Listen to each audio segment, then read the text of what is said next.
Graça e a paz do Senhor seja com todos, irmãos. Uma certa vez, duas senhoras estavam diante de uma vitrine olhando os noticiários de evangelistas, de grandes pregadores que haviam se tornado notícia na cidade.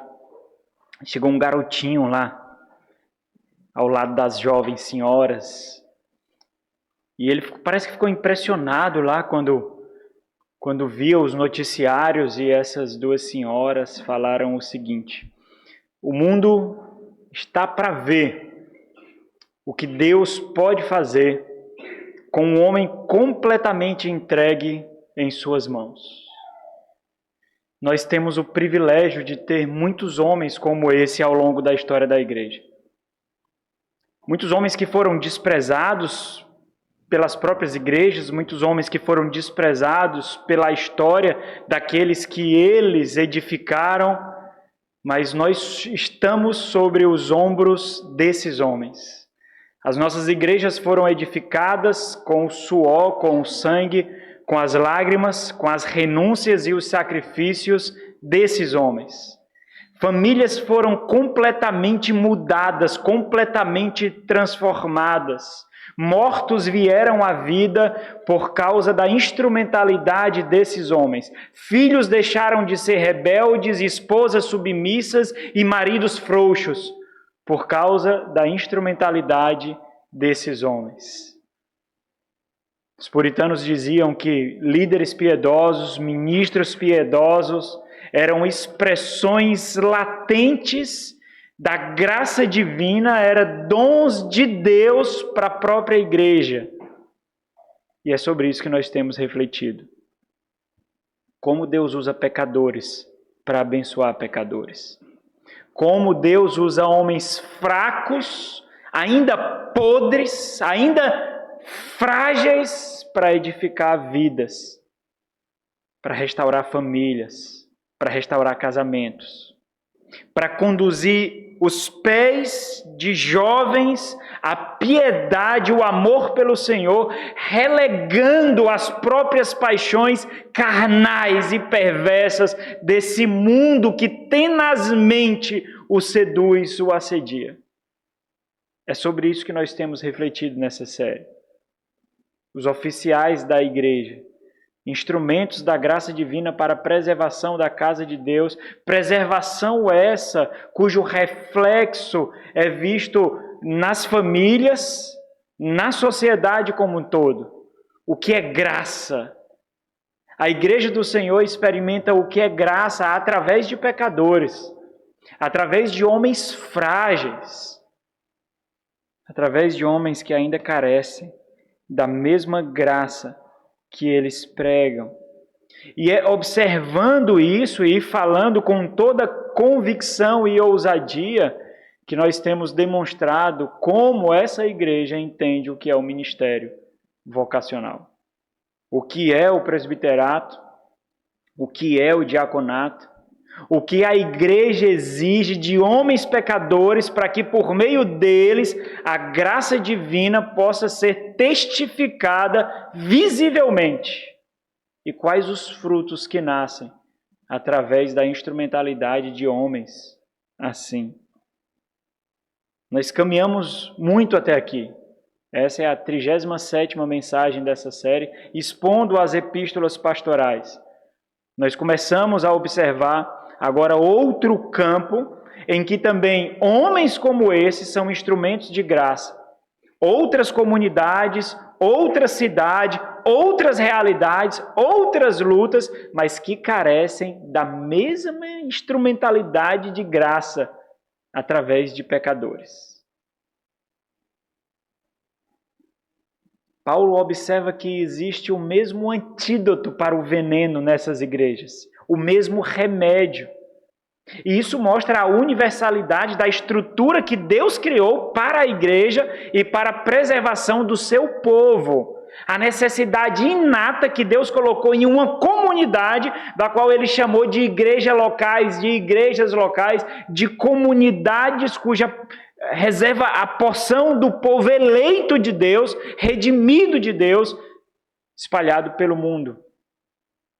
que precisa ser preservado, nutrido, protegido contra a sua própria carne, contra lobos vorazes, contra feras desse mundo, contra as paixões sem substância, mas que, se apreendidas, materializam pecados e corrupções no casamento, nas famílias, no trabalho, na sociedade como todo.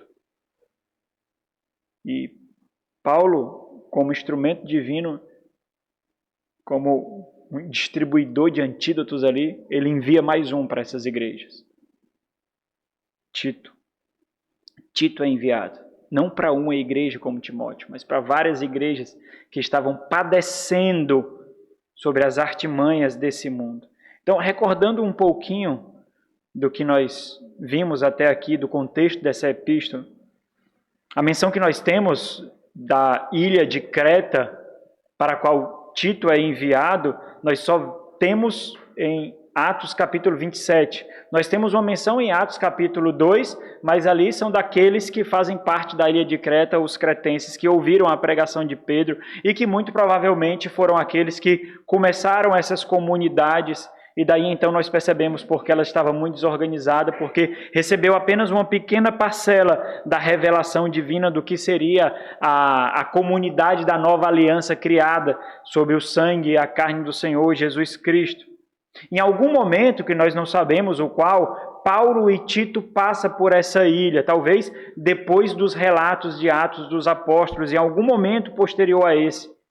O fato é que Paulo e Tito têm acesso àquelas igrejas e observando ali algo muito interessante, e isso é importante, nós vamos refletir um pouquinho sobre isso, porque Paulo observa aquelas comunidades e não veio uma igreja organizada, não veio uma igreja estruturada. Então, uma igreja ordenada, uma igreja estruturada é visível, não é subjetiva, não carece de relatividade.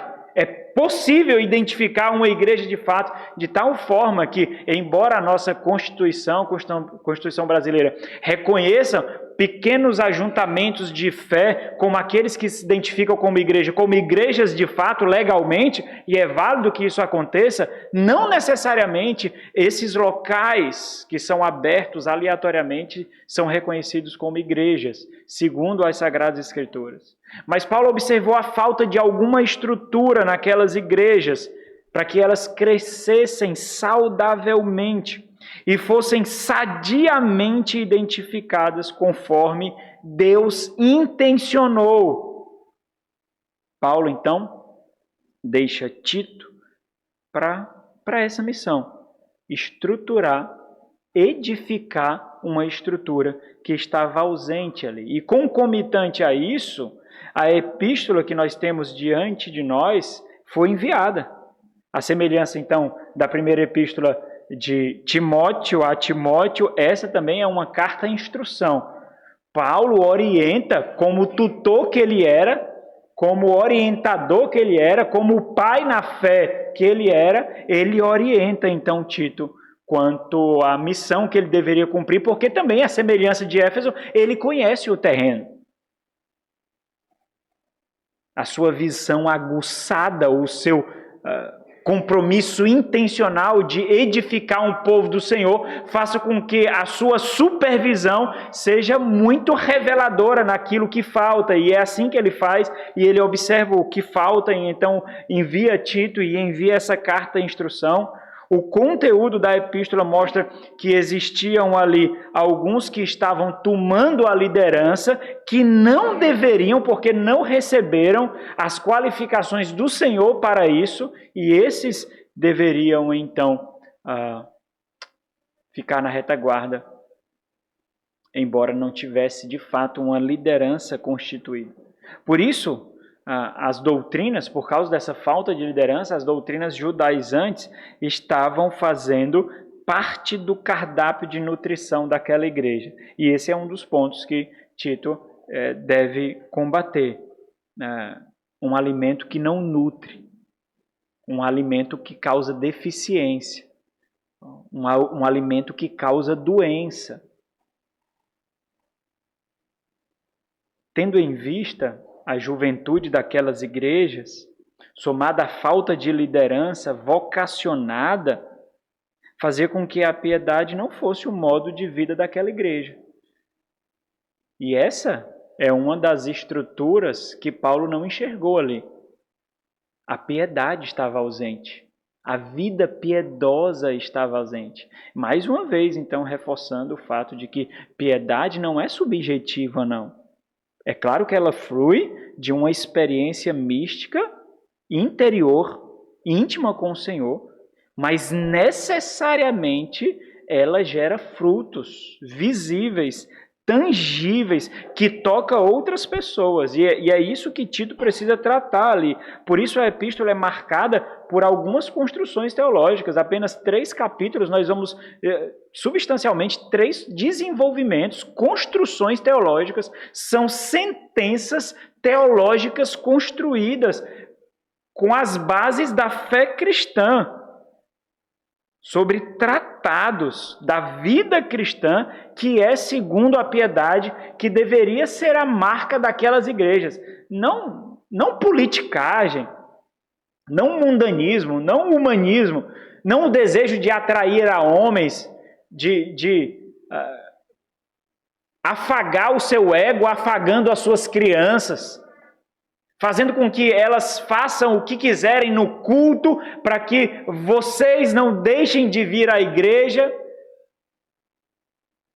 mas que essas igrejas fossem marcadas com as próprias características daquele que a fundou, que é Cristo Jesus, o nosso Senhor. Para que Cristo fosse visto naquelas igrejas. E Cristo só seria visto naquelas igrejas sendo visto na vida de cada mãe, de cada pai, de cada homem, de cada mulher, de cada um que pertencia àquela igreja. De tal forma que a responsabilidade deveria ser assumida por cada indivíduo que compõe aquela igreja. Caso contrário, deveria ser expurgado dela imediatamente por corroer a noiva do nosso Senhor, por macular a noiva do nosso Senhor. E Tito também é encarregado de fazer isso, se houvesse necessidade. Então, em 3 capítulos, nós vemos 3 construções teológicas aqui. 3 tratados, claro, que breve, por causa do próprio tamanho da epístola, mas é significativo, porque nós temos uma epístola de 3 capítulos apenas, e em cada capítulo nós vemos um tratado como esse. Na última oportunidade que eu estive aqui, nós observamos um desses tratados que é exposto logo na introdução. Nós vemos isso no capítulo 2, no versículo 11 ao versículo 14, e o capítulo 3, do versículo 7, 3 a 7. Mas vamos ler o capítulo 2. Capítulo 2, versículo 11 a 14, diz assim: porquanto a graça de Deus se manifestou salvadora a todos os homens. Então ele está despejando doutrina aqui. Educando-nos para que, renegadas a impiedade e as paixões mundanas, vivamos no presente século sensata, justa e piedosamente, aguardando a bendita esperança e a manifestação da glória do nosso grande Deus e Salvador, Cristo Jesus, o qual a si mesmo se deu por nós, a fim de remir-nos de toda iniquidade e purificar para si mesmo um povo exclusivamente seu, zeloso de boas obras. Mais na frente nós vamos expor esse texto aqui, lentamente. O ponto de Paulo é que todo esse contexto é que aquelas igrejas não haviam recebido instrução suficiente para viver de forma condizente com o que era exigido delas. Exigência essa pelo simples fato delas serem aquilo que elas dizem que são, igrejas. A casa de Deus, portanto. E ela deveria ter, então, essas impressões visíveis, tão visíveis que Paulo não as viu. A questão é, como essa exigência poderia ser alcançada? Como um trabalho poderia ser realizado de tal forma que a piedade fosse construída no coração de cada membro daquela igreja, de tal forma que essa piedade fosse visível para a sociedade na qual elas estavam inseridas.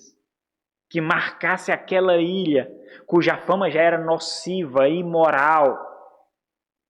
Como? O que Paulo faz? Envia um homem para isso. Olhando para aquelas igrejas, Paulo, então, se inquietou ao ponto de observar nelas uma obra inacabada, irmãos. E é interessante, porque eu não estou falando da perfeição, da consumação no dia de Cristo, não.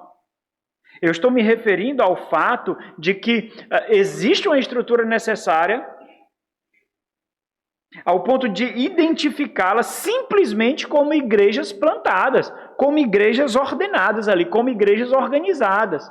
Igrejas ainda deficientes, que carecem de perfeição, piedade, santificação, mas igrejas. E Paulo não viu isso. Então, observe um detalhe aqui muito importante. A piedade recebe ênfase significativa nessa carta aqui. Significativa. Existia algo que não estava marcando aquelas igrejas como elas deveriam ser marcadas, conforme determinação divina. Não é capricho de homens que querem ser super zelosos, não. Mas a noiva de Cristo tinha que ser marcado tal qual Cristo é identificado, porque é noiva dele, porque ele a tomará como sua, porque ele levará para o seu Pai, para aquele grande banquete, piedade, santidade. Famílias que amam o Senhor, homens e mulheres cujo o maior compromisso de vida é com a glória do Deus vivo, é com a exaltação do Senhor. Nada mais é capaz de superar esse objetivo, nada! Porque o Deus, o dono da igreja, está edificando um povo exclusivamente seu, e eu estou ansioso para chegar nessa parte aqui. Um povo exclusivamente seu. Poderíamos fazer 300 aplicações aqui, já, agora. Mas eu vou deixar, né? Porque eu tenho dúvida se muitos aqui são exclusivamente do Senhor. Ah, tenho. Tenho mesmo. Por isso, o destaque da autoridade da parte de Deus, outorgado a oficiais.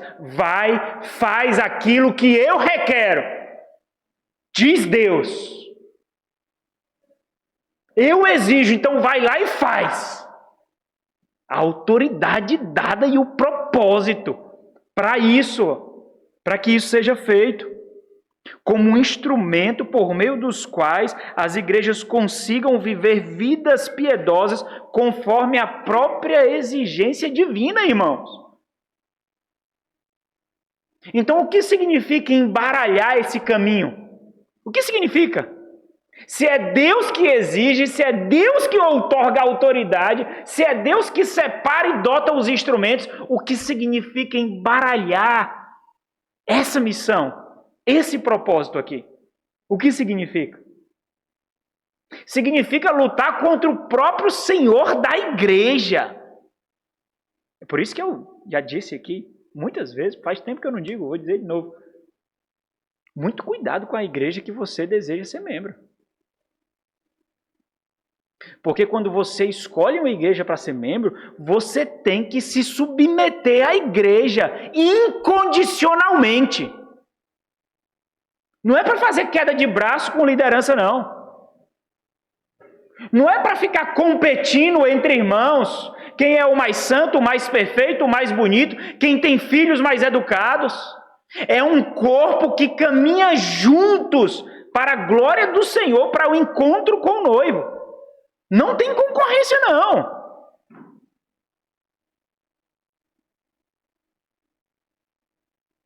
Portanto, eu respeito até o caráter daqueles que fazem parte de igrejas perversas e imorais, mas são condizentes com ela, pelo menos, respeitando os seus líderes e o seu propósito. Pelo menos o caráter dessas pessoas devem ser respeitadas, porque são condizentes no ambiente que estão. Então, muito cuidado quando escolher fazer parte da igreja, porque não significa somente cantar bons louvores e ouvir uma pregação reconfortante que de alguma forma dê paz ao espírito. Significa ser um instrumento para a exibição da piedade divina. Caso contrário, você será um ponto negro no lençol branco. E aí, diferentemente do que acontece com o lençol, o alvejante não age sem dor.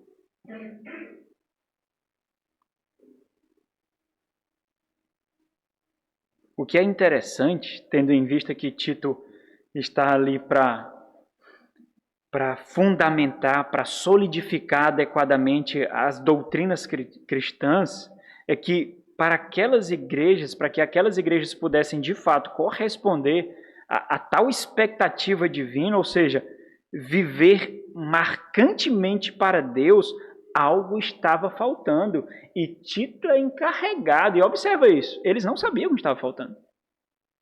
Esse é um destaque importante. Eles não sabiam que estavam faltando algo. Eles viviam as suas vidas sem piedade, com o ensino incorreto e ainda assim considerando-se igrejas do Senhor, pessoas crentes. Então Tito é encarregado de corrigir isso. Agora vejam, embora a presente epístola fosse direcionada especificamente para uma pessoa, ela é mais oficial do que pessoal. Ela também é direcionada às igrejas, especificamente porque aquelas igrejas não tinham o que era requerido para que elas fizessem aquilo que a própria epístola exige. E Paulo usa inúmeras vezes uma linguagem inclusiva aqui, pronomes plurais, para mostrar que aquela carta também deveria ser lida para a igreja, justamente para abrir as portas para que Tito tivesse acesso, para que ele faça o que é requerido. Ela é direcionada, então, para alguém que servirá de modelo, para instrução e condução da igreja para a piedade. Agora, por que isso? Por quê? Porque, embora aquelas igrejas fossem alcançadas pelo evangelho da salvação, elas não sabiam de fato o que isso realmente significava em sua totalidade. Quais são as implicações disso? Eu sou salvo, eu sei o que significa a oração, eu sei quem é Deus, eu sei o que é o poder de Deus. E aí formam jargões, irmãos, jargões, como só o Senhor na causa, em nome de Jesus, pelo poder de Deus, está repreendido. Deus proverá, eu confio no meu Senhor, quando as suas próprias vidas atestam a ignorância das palavras que professam. Então, embora elas tivessem sim recebido o evangelho da salvação, elas não sabiam a totalidade de significado disso. Portanto, a exigência do conhecimento que elas tiveram. Um conhecimento que não exige, um conhecimento que não exige renúncia, um conhecimento que não exige sacrifício, um conhecimento que não exige transformação.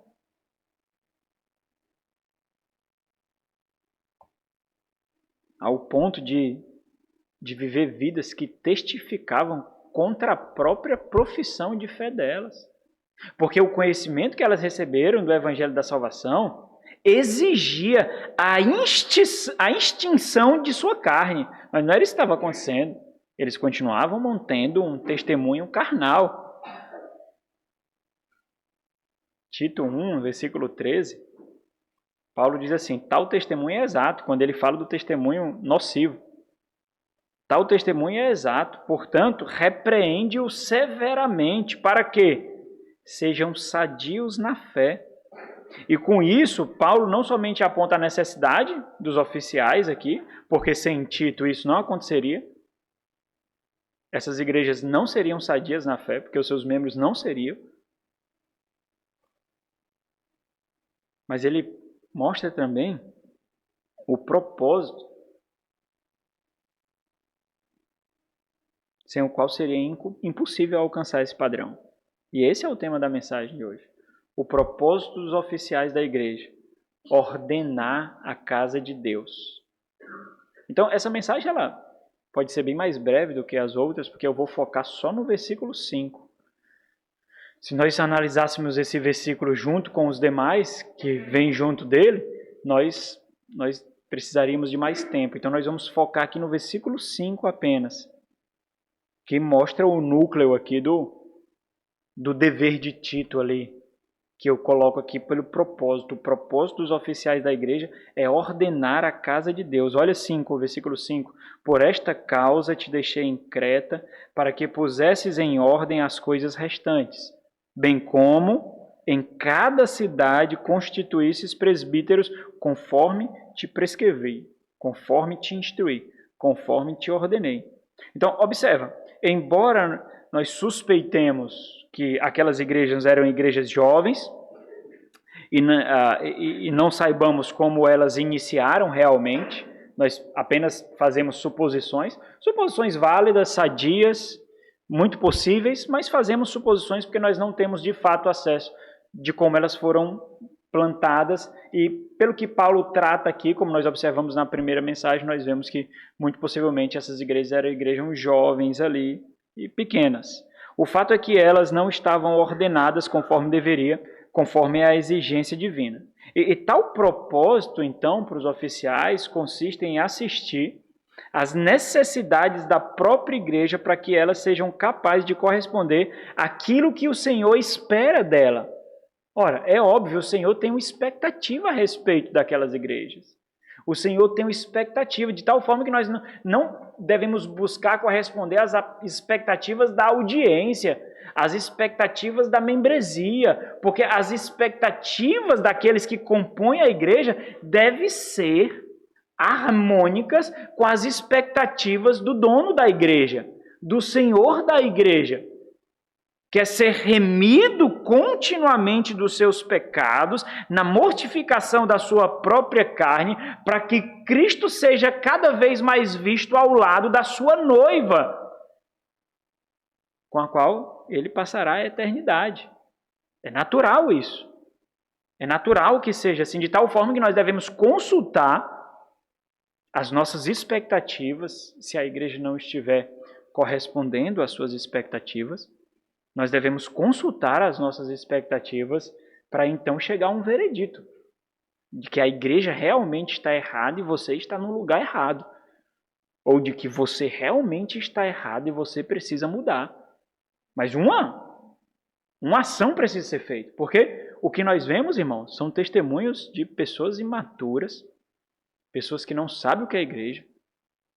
E graças a Deus, não me refiro a essa igreja.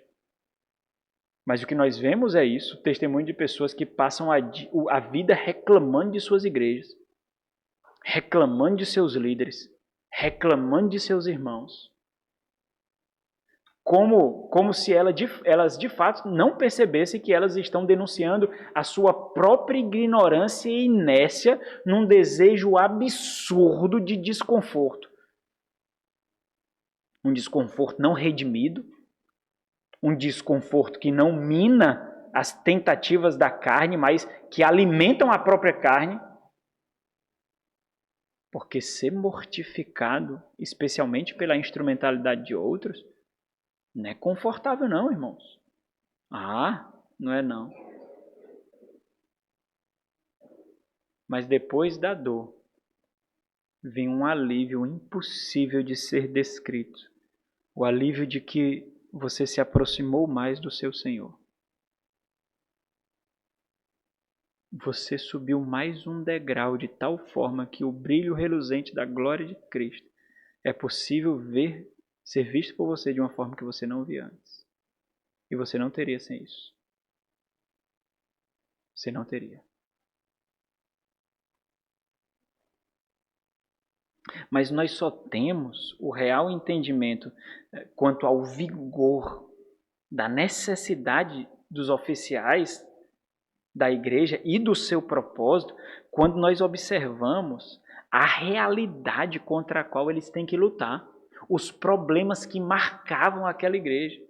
De tal forma que somente a partir do versículo 10 desse capítulo, quando nós o lemos, nós temos entendimento do porquê das qualificações exigidas para os presbíteros que ele precisa ser ordenado ali.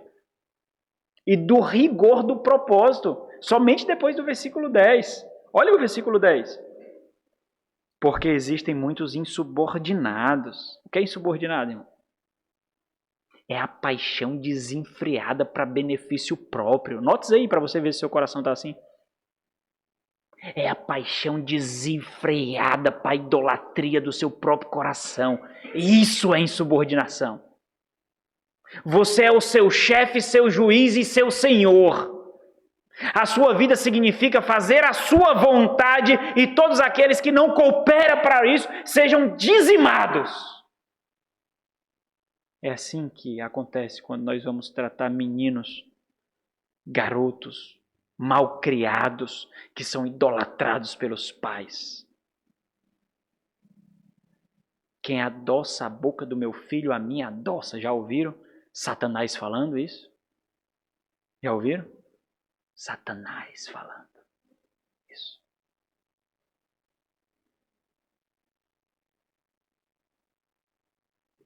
Porque existem muitos insubordinados, pauradores, faladores vãos, pauladores frívolos e enganadores. Especialmente os da circuncisão, são aqueles judaizantes aqui. É preciso fazê-los calar. Como é que Tito ia fazê-los calar, irmãos? Por favor, fica calado aí. É assim? Por favor, você pode, por gentileza, ficar só um pouquinho em silêncio enquanto eu vou doutrinar a igreja aqui. É assim, irmãos? É não. É não. Precisa de homens que entendem que precisam morrer para que as marcas de Cristo sejam vistas na igreja. Homens que sacrificam a sua saúde, o seu sono, o seu conforto, a sua vida, como se estivesse tecendo as marcas de Cristo ali. Esses homens precisam ser calados, Paulo diz.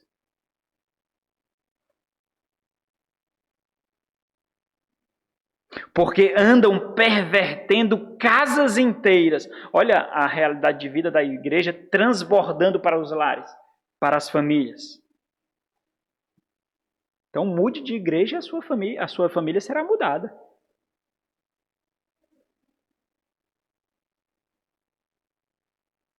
Ensinando o que não devem por torpe ganância.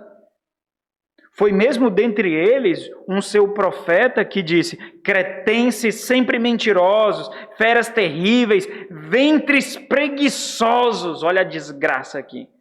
Tal testemunho é exato, Paulo atesta, portanto repreende-os severamente para que sejam sadios na fé e não se ocupem com fábulas judaicas, nem com mandamentos de homens desviados da verdade. Todas as coisas são puras para os puros, todavia para os impuros e descrentes nada é puro. Porque tanto a mente como a consciência deles estão corrompidas. No tocante a Deus, professam conhecê-lo, entretanto negam por suas obras hipocrisia, falsidade, duplicidade. É por isso que são abomináveis, desobedientes e reprovados para toda boa obra. Capítulo 3, versículo 9. Evita discussões insensatas, genealogias, contendas e debates sobre a lei, porque não têm utilidade e são fúteis. Evita o homem faccioso, depois de admoestá-lo, faz-o calar, lembra? depois de admoestá-lo primeira e segunda vez, pois sabes que tal pessoa está pervertida e vive pecando, e por si mesma está condenada. O fato é que aquelas igrejas estavam vivendo sem que houvesse luta contra essas corrupções. Nós continuaremos pecadores, irmãos. Nós não seremos perfeitos aqui antes da volta do nosso Senhor, não, irmãos. O Senhor escolheu pessoas imperfeitas e pecadores para fazer a obra. O Senhor escolheu pessoas que continuarão tropeçando, cairão, vacilarão, mas essas pessoas, assim como cada um de vocês, não serão marcados por isso. Os seus erros não serão vistos, porque a luta será ainda mais reluzente do que os seus vacilos. A luta por santificação, o amor por Cristo, a contrição diante da queda, as lágrimas diante do pecado, diante do vacilo. E Tito deveria impregnar isso. Chorem, chorem pecadores, chorem pecadores. Não vivam vidas confortáveis diante desse testemunho da noiva. Vocês estão oferecendo um testemunho da noiva do meu Senhor. É como Tito chegasse ali falando, vocês estão testemunhando erroneamente da noiva do meu Senhor. Não devem testemunhar assim da noiva do meu Senhor. Não devem. Lavem a boca. Lavem a boca.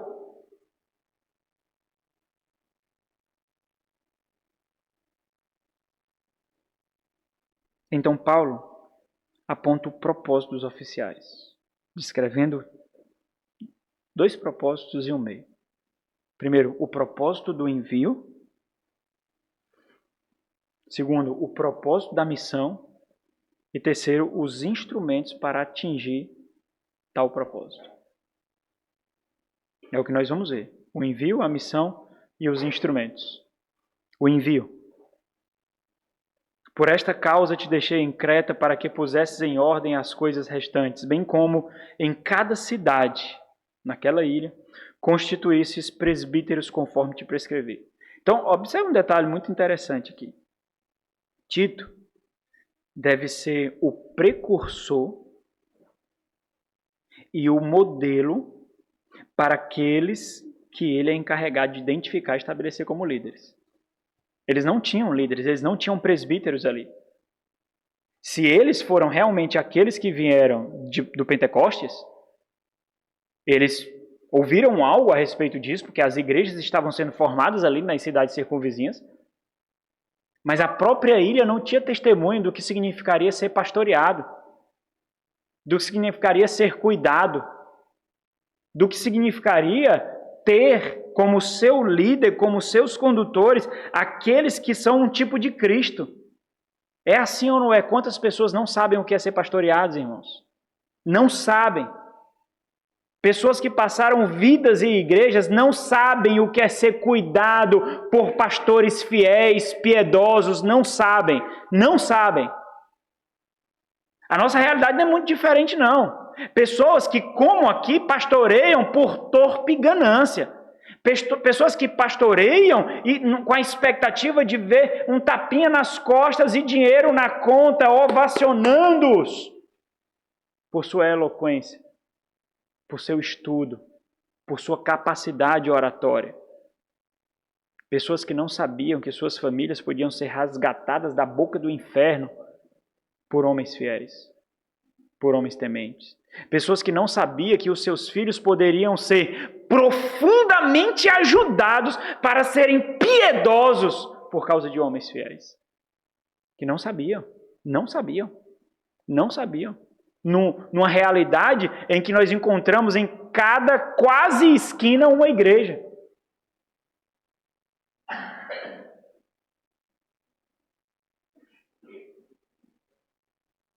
Tito deveria ser o precursor, então, modelo E por isso iria exigir muito mais dele, de tal forma que o envio não diz respeito simplesmente à mudança geográfica. Não quer dizer isso não, ele estava lá no local. Paulo não o enviou, Paulo deixou lá. O envio não diz respeito à mudança geográfica, mas à assimilação da nova realidade e propósito de vida. Isso é envio. Ele tem que assimilar o que agora é requerido dele. Há pouco tempo ele estava às sombras de Paulo. Paulo tomava decisões. Ele era o operacional. Paulo era a mente. Agora ele assume a vanguarda, a liderança. Ele é responsável pelas decisões. Ele é responsável pela liderança. E isso coloca um peso absurdamente maior. Então Paulo afirma: por esta causa te deixei em Creta. E é impressionante como isso carrega-se um teor, um peso tão absurdo. Não por qualquer causa, não por qualquer objetivo, não para qualquer finalidade, mas por essa. E ele vai passar a carta toda descrevendo o porquê desta causa. Existe uma razão que configura sua conduta naquele lugar. Configura mesmo, reestrutura os seus objetivos, a sua mentalidade, o seu modo de vida. Existe uma razão para isso. Ele está ali para corresponder ao motivo para qual ele foi deixado, ele foi enviado. Mas não somente isso, as próprias igrejas deveriam estar cientes da razão de Tito e os futuros oficiais estarem ali no meio delas. Para quê, irmãos? Para fazer referência ao que eu falei no início. Para que não embaraçassem o seu propósito, a sua missão, o seu envio. Porque se isso acontecesse, esses também deveriam ser calados. Sob várias acusações, como comumente acontece. Impiedade! Está sendo duro demais, está sendo severo demais, está sendo grosso demais. Cadê a misericórdia? Cadê a graça? Porque é assim que acontece. E mesmo enquanto açoitados injustamente, a missão tem que continuar o seu curso.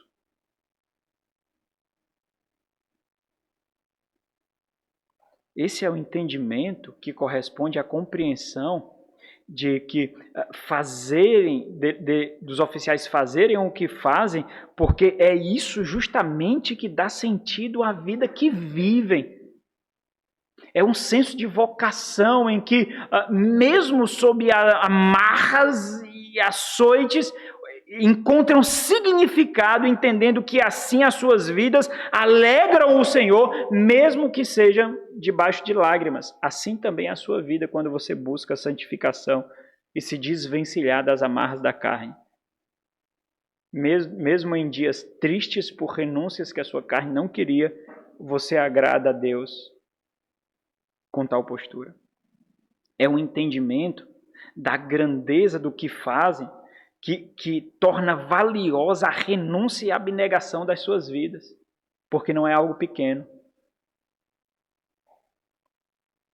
Richard Baxter falou duas reflexões muito importantes sobre isso. Ele disse o seguinte: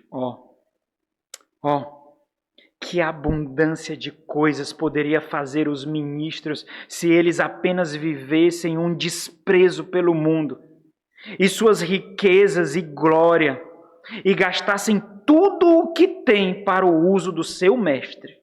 Isso abriria mais corações para a recepção de sua doutrina do que toda a sua oratória o fará.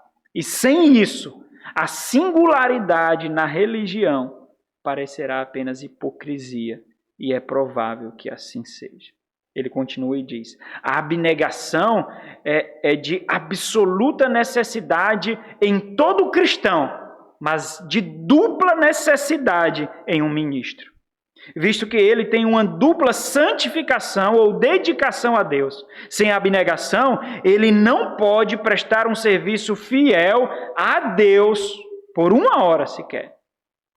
Estudos árduos, muito conhecimento e excelente pregação são apenas um pecado mais glorioso e hipócrita se o fim não for certo. Foi por esta causa que te deixei em Creta o entendimento do envio e a missão. Por esta causa te deixei em Creta para que pusesses em ordem as coisas restantes. Tanto o envio afirma a sua vocação, quanto a missão o lembra a forma como essa vocação deve alcançar o seu significado. Porque se não fosse sem o senso de missão, o envio não faria sentido. Qual é o porquê dela? Porque o Senhor, irmãos, isso é importante, talvez muito dificilmente assimilado, onde igrejas trocam de ministros como pessoas trocam de roupa. Quando a gente entende que Deus não somente juntou um povo, mas estruturou esse povo, isso faz toda a diferença, irmãos. Nós sabemos, olhando para a antiga aliança, nós sabemos o que era o povo sem os seus profetas. O que era o povo sem os seus juízes. Nós sabemos o que é um povo sem o seu rei. Nós sabemos o que são ovelhas sem o seu pastor. Nós sabemos. Mas a nossa grande dificuldade por causa dessa cultura de conforto que nós vivemos é porque nós não aceitamos o fato de que nós dependemos de outro. Principalmente se o outro não tem as atribuições de valor que nós julgamos. Não tem o título acadêmico que eu acho que ele tem que ter, não tem a postura altiva que eu acho que tem que ter, não tem a riqueza que eu acho que tem que ter, não se veste como eu acho que tem que se vestir.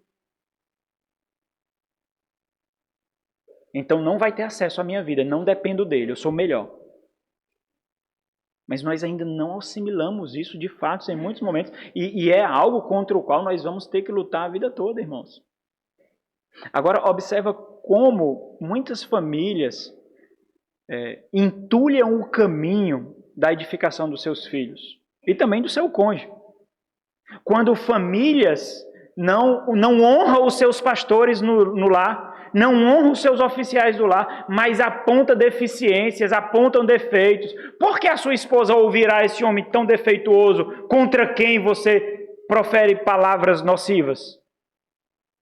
Se é tão fácil ver os seus defeitos, se é tão fácil ver os seus erros, por que a sua esposa ouvirá? E mais ainda, por que o seu filho ouvirá? As igrejas precisam, as famílias precisam ensinar aos seus filhos a reverência aos oficiais da igreja. A reverência aos oficiais da igreja. O respeito aos oficiais. Ali é um homem de Deus, filho. Ó. Presta atenção. Ali é um homem de Deus. É interessante como isso entrou na nossa cultura, foi perdido, mas entrou numa cultura de forma muito solene, quando as pessoas pediam a bênção aos padres. Era ou não era? As pessoas pediam a bênção aos padres. Por quê? Porque em sua religiosidade, eles identificavam que ali tinha um homem de Deus, alguém que podia abençoá-los. Nós fazemos uma ruptura desgraçada e não trazemos uma reverência que não deveria ser perdida. E aí homens,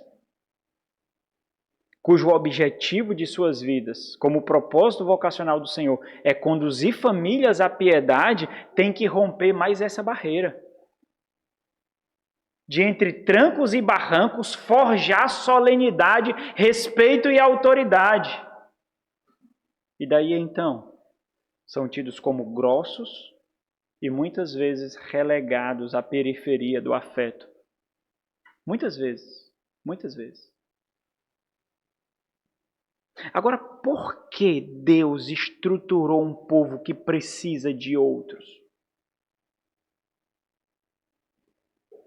Porque foi isso que Deus fez. Por que era tão necessário oficiais ali? A resposta não pode ser mais simples, irmãos. Porque o Senhor, que é o dono da igreja, colocou essa necessidade na comunidade dos eleitos. É uma necessidade que só pode ser atingida por pessoas vocacionadas pelo Senhor. Você deve ter acesso a uma igreja que ficou sem pastor. O que acontece? O que acontece? Se você não passou por uma, você conheceu alguma? Porque uma necessidade, um nutriente vital não estava sendo observado ali. Isso se chama, sabe o quê? Intencionalidade da parte de Deus. Intencionalidade. Então, Tito deveria estar abundantemente ciente do porquê ele estava naquele lugar. Assim como ele mesmo deveria mostrar à igreja e aos futuros oficiais qual deve ser a devida postura de alguém que foi especialmente separado por Deus para a nutrição especial do rebanho. Nutrição especial porque todos nutrem uns aos outros. Todos. Todos nutrem uns aos outros. Agora, hoje, irmãos, infelizmente, nós temos muitas cortinas de fumaça para tal convicção. Essa convicção de que nós precisamos de outros, sim. Deus não vai lhe doutrinar em sonho, não. Você acha que vai? Não vai lhe doutrinar no sonho, não. Deus não vai lhe dar uma visão, não. Não vai, não. Sinto muito em dizer. Você precisa de outros pecadores também. Precisa. Mas existem muitas cortinas de fumaça para essa convicção, que deveria ser uma convicção. E isso faz com que existam muitas desculpas e muitas concorrências para o seu coração. Porque quando o seu coração não é aberto para os instrumentos do Senhor, ele não é aberto para o Senhor, irmão. Ele não é aberto para o Senhor. Não é. Porque, mais uma vez, Deus não usará anjos para falar com você. Deus não usará visões para falar com você. Caso contrário, isso eliminaria completamente a necessidade daquilo que ele revelou sobre o sangue e a carne de muitos homens piedosos. Seria em vão. Não faria sentido. Para muitos, infelizmente, uma qualidade absurda, e aí eu falo isso com todo temor mesmo. Para muitos, e é uma quantidade absurda disso, o ministério pastoral de tempo integral é uma opção apenas quando requisitos de conforto são satisfeitos. Apenas isso. A igreja não precisa de homens que sejam integralmente dedicados à igreja. Não precisa. Nós podemos levantar homens aqui que preguem, são pregadores, nós fazemos escalas, eles são pregadores, eles vão pregar a palavra e nós podemos tranquilo. Porque ficar nas costas de um ou dois é muito pesado, então nós podemos fazer essa escala. E entenda isso. Isso não é uma crítica simplista, eu vou mudar até o tom para parecer assim. Isso não é uma crítica simplista, porque eu tenho muitos colegas assim, e exclusivamente direcionadas àqueles que exercem o ministério bivocacionado. Não é. Não é. Não quero colocar o peso das minhas palavras nas costas dessas igrejas e desses homens. Longe de mim isso. Mas entenda, eu sou absurdamente convicto do ministério de tempo integral. Absurdamente. Respeito completamente. Mas entendo também piamente que a igreja do Senhor exige dos seus oficiais o ministério bivocacionado não pode dar. Eu entendo isso profundamente, sou profundamente convicto disso. O que a noiva de Cristo exige dos seus oficiais, o ministério bivocacionado não pode corresponder. Agora, isso acontece algo que aconteceu com essas igrejas. A própria igreja não se apercebe dessa necessidade por falta de nutriente e não consegue alcançar isso. Entenda, é natural que a igreja tenha outros oficiais bivocacionados, mas não é natural que todos sejam. Não é. Dependendo do rigor do pastoreio, um ou mais devem assistir. Caso contrário, nós estaremos diminuindo o ministério, sei lá, com concurso público que exige dedicação exclusiva, não é? E a igreja não precisa, porque a minha alma tem menor valor e é menos complexa de gerir do que uma empresa. Mas infelizmente nós estamos nesse mar, irmãos, de que até mesmo homens vocacionados por Deus, por causa desses requisitos de conforto, não se dedicam integralmente ao ministério pastoral. A minha crítica, no entanto, é que o baixo nível de entendimento do que é igreja tem feito com que a própria igreja não se aperceba da sua necessidade. Por isso, quando Paulo deixa Tito em Creta, quando ele diz para que pusesses em ordem as coisas restantes, Paulo está apontando o que essa missão exigirá dele. Não é somente uma noite no dia, não, irmãos. Trabalho o dia todo, à noite tu tem que escolher um tempinho para dedicar à tua família, mas também resolver isso. Ou seja, existe um alvo a ser alcançado. As coisas que restaram. Existe um alvo a ser alcançado. E eu não me refiro aqui ao alvo de maturidade. Tem um alvo de maturidade que precisa ser observado, um alvo de embelezamento para que aquela igreja se encontre com o noivo. Não estou me referindo a isso, não. Porque isso não é forjado em uma ação missionária, não. Mas um alvo para que seja reconhecido de fato como igreja. Conhecimentos basilares precisam ser ensinados para que, vivendo-os, atestem de fato que ali há igrejas. Há igrejas ali. Porque daqui a pouco Tito precisa deixar a ilha de Creta. Ele diz no capítulo 3, no versículo 12, apressa-te a vir ter comigo. Então, daqui a pouco ele tem que cumprir essa missão. Daí, então, o próximo ponto é tão importante, os instrumentos. Caso contrário, ele não cumpriria a missão. Mas entenda, imagine que mesmo não sendo Paulo o fundador daquelas igrejas, ao chegar naquele lugar, ele se depara com necessidades ali presentes e ele mesmo inicia a obra. Por quê? Porque ele começou a fazer algo e ele disse que algumas coisas restam a fazer.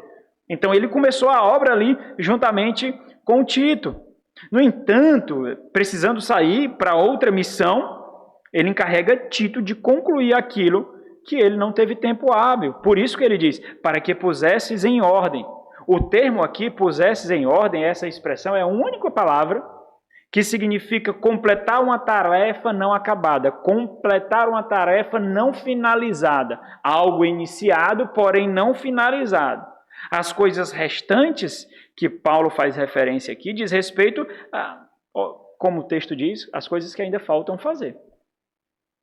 Embora nós não saibamos quais são essas coisas que restam para ser ordenadas, nós não temos acesso a isso, mas com base no conteúdo da própria carta, da própria epístola, nós podemos assumir que o ensino básico da fé cristã, necessário para uma vida piedosa, é parte dessas coisas. Então, aquela igreja precisava ter uma vida piedosa, e os tratados teológicos básicos da fé cristã estão ali expostos. Então fica muito nítido que para alcançar essa vida piedosa, um conhecimento básico da fé era necessário. Somado-se a isso, a necessidade de eleger pessoas que poderiam continuar nessa nutrição e fazendo essa manutenção, que eram os presbíteros que ele deveria ordenar ali. Então, para chegar na piedade, o que é que falta aqui? Ensino e ensinador. Isso que falta. Pastor, pastores e pastoreio. É isso que falta aqui.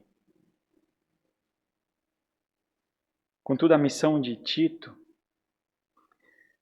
não consistia apenas ordenar, não consistia apenas em algo que não careceria de ser mantido, algo que não careceria de ser regado, algo que não careceria de ser nutrido, como se uma conferência Tito vai lá e prega uma conferência. Tito vai lá e dá um mês de aulas.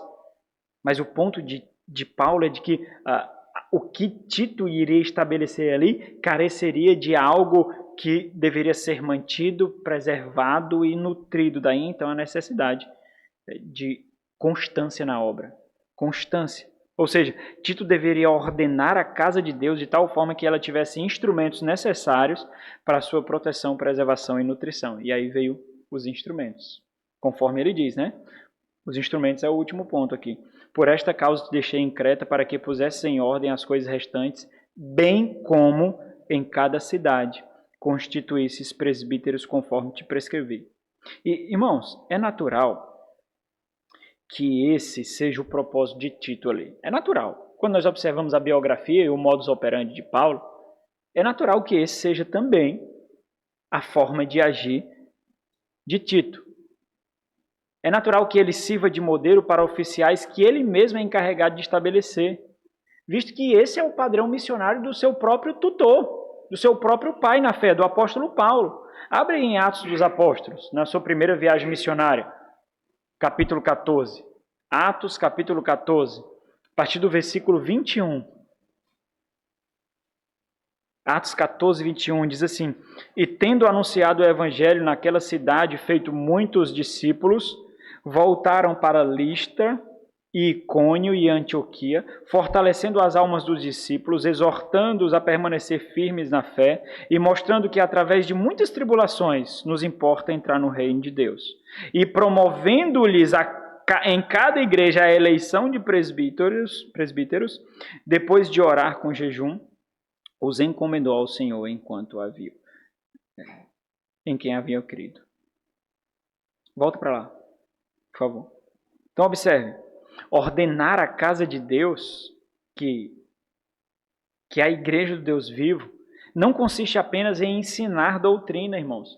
Nós não precisamos apenas de pregadores. Quando nós temos pregadores e não pastoreio, nós corremos um risco gravíssimo em se contentar com conhecimento e não com a vida. Gravíssimo. Não era somente ensinar a doutrina, mas aplicando-a para uma vida piedosa. Por isso, Tito ele precisa edificar os meios através dos quais essa doutrina e vida piedosa seria mantida. Mantida. E é isso que precisaria fazer, é inculcando, sabe? Algumas vezes, eu já falei mais vezes aqui, faz tempo que também eu não falo. Eu vou começar a resgatar coisas que faz tempo que eu não falo. Aqui é assim, ó, ensino dado é ensino cobrado.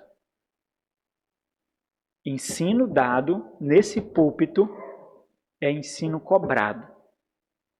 Aqui não é um ambiente fantasioso, não. Em que tranquiliza você para que você diga assim, eu faço parte de uma igreja fiel, uma igreja que tem uma palavra sadia, uma igreja temente. E quando eu digo isso, eu digo que em algum momento, se eu precisar ter com você para alguma exortação, admoestação, conselho, esse púlpito que vai falar. É esse púlpito que vai falar. Olha, eu falei isso. Ano passado nós falamos sobre isso. Ano passado, você lembra?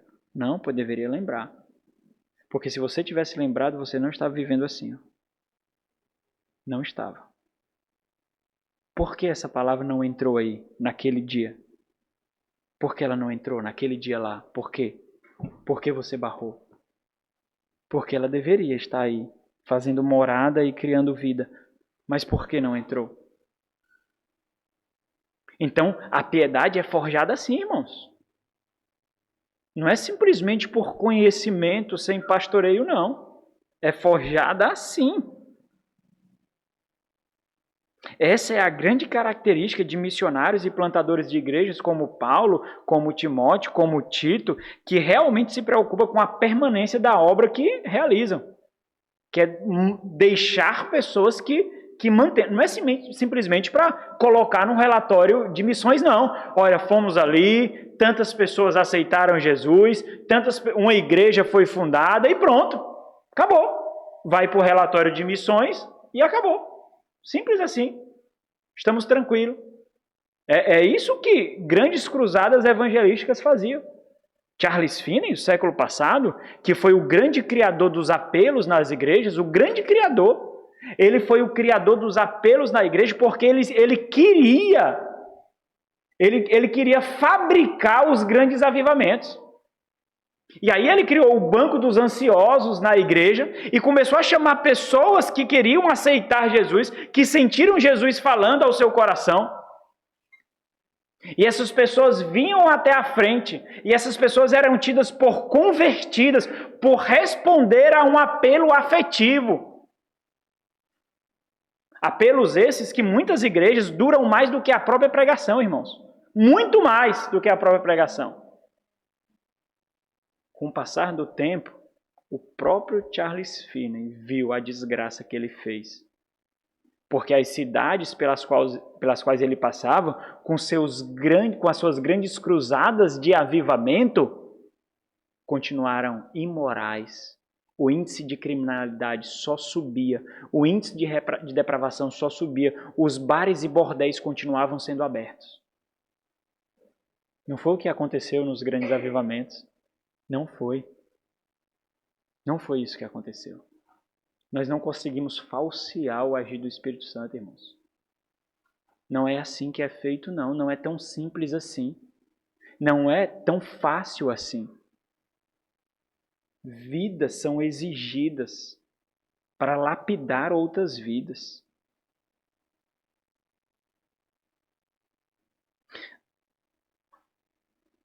Isso porque, como eu falei, Tito passaria pouquíssimo tempo ali, irmãos. Daqui a pouco ele receberá outros que Paulo está enviando, ele deve animar esses outros, o final do capítulo 3 diz isso, e ele mesmo deve retornar para Nicópolis para encontrar com Paulo. Ele mesmo deve retornar. Então, se ele não deixa ali instrumentos que alcancem um alvo que o Senhor exige, a obra dele é falha, a obra dele é vã. Ele não poderia corrigir todos os erros ali presentes em tão pouco tempo. Isso porque são necessários, irmãos, instrumentos para a manutenção do testemunho de Cristo. Porque às vezes, irmãos, muitas vezes, não é maldade não. Nós pegamos padrões dos nossos pais e criamos os nossos filhos, muitas vezes. Não é de todo maldade, irmãos. Não é. Padrões que são errados, que têm aparência de pecado, muitos são pecaminosos porque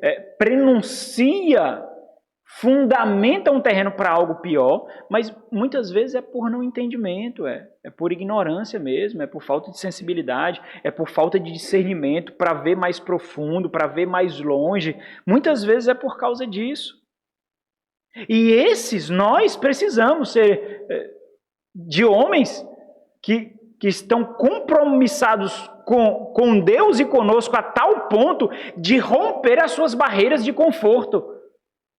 E ao invés de ter um jantar com você, vai lhe exortar. No jantar, de preferência. O jantar tem que vir antes, porque depois não dá para comer, não, irmãos. Então, quando eu chegar na sua casa e dizer assim, vamos jantar antes, você já sabe o que pode ser, né? Entreguei a minha estratégia, ó. Bom, vamos jantar aqui. Mas talvez os irmãos entendam o que significa romper uma barreira de conforto. Não é fácil, irmãos. E muitos aqui eu sei que sabem disso. Porque, graças a Deus, a nossa igreja tem caminhado nessa lida de edificar uns aos outros. Então, em alguma medida, os irmãos sabem o que isso significa. Mas esses instrumentos, eles servem para a manutenção do testemunho de Cristo, na edificação de discípulos e na preservação do ensino que gera piedade. Quem são esses, irmãos? Observe a construção que Paulo faz aqui, como é interessante. Muito interessante. Olha, por esta causa te deixei em Creta, envio em missão, para que pusesse em ordem as coisas restantes, bem como, começa daqui, bem como em cada cidade constituísses presbíteros conforme te prescrevi. Essa expressão bem como é uma palavrinha só, um cai, é uma conjunção, e. É uma palavrinha só, bem como, e. Só que ela tem várias funções. E aqui ela assume uma função explicativa, que quer dizer, ou seja, isto é. O que ela está fazendo aqui? Está destacando não somente a parte do que resta a ser feito, mas os próprios instrumentos para que as igrejas sejam organizadas de fato. Olha que interessante. As coisas restantes e constituísses presbíteros conforme te prescrevi. Essa cláusula aqui assume uma característica explicativa, mostrando como isso seria alcançado, tanto apontando para a sua estrutura quanto para o próprio ensino. Então, corresponde ao conjunto de coisas como parte restante para aquilo que resta ser colocado em ordem, para que assim, observando os detalhes das necessidades daquelas igrejas, elas possam ser, de fato, conforme o Senhor prescreveu, e viver de fato vidas piedosas. De fato, irmãos. Não por acaso, como eu fiz referência, igrejas sem oficiais, igrejas sem pastores, sucumbem ao mundanismo e à carne. Sabe por quê? Porque onde não tem o pastor, lobos fazem a festa, irmãos. Onde não tem o cajado do pastor, lobos fazem a festa. Onde não tem um vigia, um supervisor, lobos fazem a festa. Ovelhas não conseguem fechar a porteira do aprisco. Não conseguem. Podem tentar, mas não conseguem. Podem resistir por um tempo, mas não conseguem. Não têm atributos para isso. Não tem atributos para isso.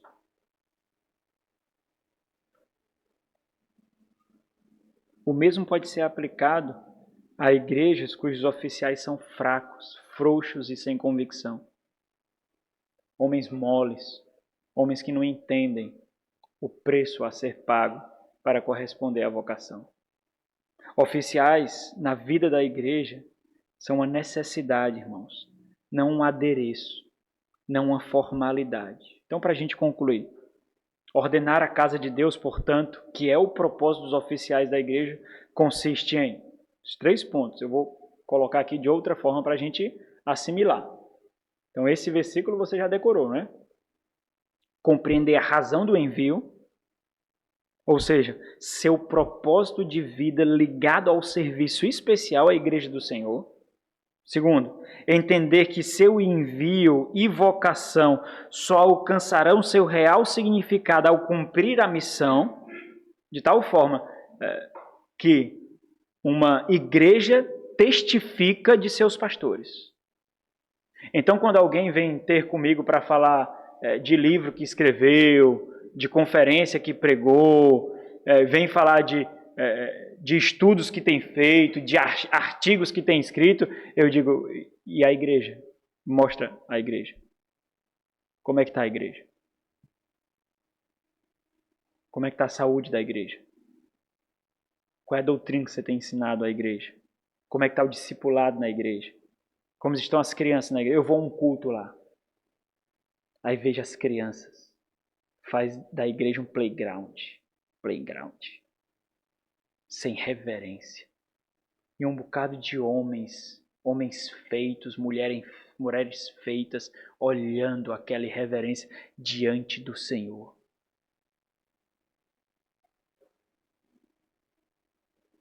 A igreja é o grito de senso de vocação dos seus pastores. A igreja. Porque essa é a sua maior responsabilidade. Não é escrever artigos, não. Não é fazer vídeos, não. Não é escrever livros, não. É cuidar do rebanho em secreto, no anonimato. Os pastores têm perdido o prazer nisso, irmãos. Têm perdido. Infelizmente. Entender que o envio e vocação só alcançarão seu real significado ao cumprir sua missão, que consiste em ser um instrumento que conduz a igreja a uma vida piedosa. Terceiro, preparar homens fiéis e vocacionados como instrumentos de piedade para a vida da igreja. Esses são dons de Deus para os nossos filhos, para o nosso cônjuge, para a nossa família e, mesmo que não saibam, para a nossa sociedade. Vamos orar. Nosso Senhor e Deus, Pai de misericórdia e de graça, nós te louvamos por tua palavra, Deus, pelo teu Santo Espírito que sem dúvida nos conduziu, iluminou a nossa mente, colocou o nosso coração à disposição para ouvir a tua palavra. Aplica, ó Deus, eu rogo a ti, em cada um de nós, a tua palavra para que nós tenhamos vidas condizentes com aquilo que o Senhor requer. Não perfeitos ainda não seremos, ó Deus, mas lutando para uma vida piedosa, de temor ao Senhor, forjando Cristo no nosso próprio lar, zelosamente, intencionalmente, ó Deus. Não podemos fazer isso por nós mesmos, não podemos fazer isso sozinhos. Que nós possamos entender o valor da igreja, o valor dos instrumentos que o Senhor coloca para nossa preservação, proteção e nutrição, ó Deus. Reconhecer de fato que nós precisamos do rebanho e daqueles que conduzem o rebanho. Em nome de Jesus. Amém.